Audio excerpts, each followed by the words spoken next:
Hello guys, this is Ron Tips. Today I will tell you how to add animation on CapCut PC or Mac. Subscribe and give me a like if this video helps you because your feedback helps me. Alright, import video, select video and press animation.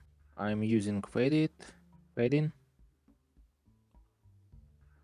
Okay, in, out and combo. Duration.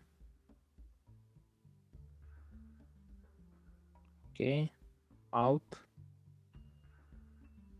fade out and okay, and fade in.